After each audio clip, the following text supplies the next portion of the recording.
Se i tuoi sintomi peggiorano in un periodo di stress, oppure sono altalenanti nella settimana, magari sono più acuti durante lunedì e venerdì e nel weekend si attenuano, magari si diffondono in un'area generalizzata del tuo corpo, per esempio va dal collo verso la spalla, verso la scapola, allora potresti soffrire di un dolore che si chiama dolore nociplastico.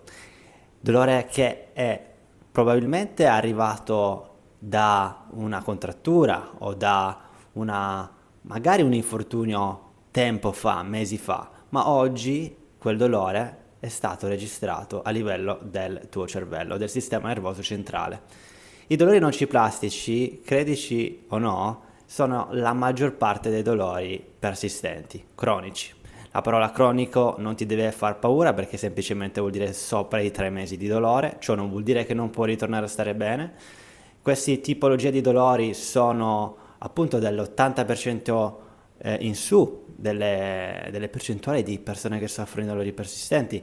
Ciò ci dice quanto la medicina oggi riabilitativa non ha le soluzioni attraverso appunto le terapie manuali o le terapie farmacologiche per risolvere questo problema. Sappiamo che uno stile di vita è necessario, diverso stile di vita è necessario per ritornare a stare bene, principalmente un mindset totalmente diverso da quello che stai usando oggi.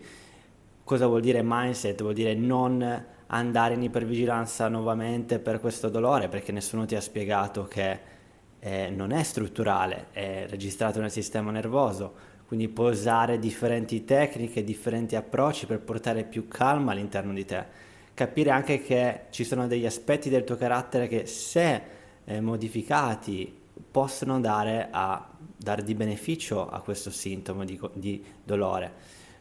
Lo so, in primis ne ho sofferto per più di 5 anni di dolore cervicale, fin quando un giorno non ho capito che esisteva anche questa tipologia di dolore nociplastico, tutto è cambiato. E ovviamente tu sei qui davanti e mi dici, ma come faccio a sapere se la mia problematica è nociplastica? Guarda, ho creato un test, un'autodiagnosi che puoi guardare e ti dirà se potresti essere in questa tipologia di dolore. Semplicemente scrivi nei commenti diagnosi, tutto minuscolo, senza niente, diagnosi e ti arriverà un link all'autodiagnosi che ho preparato per te.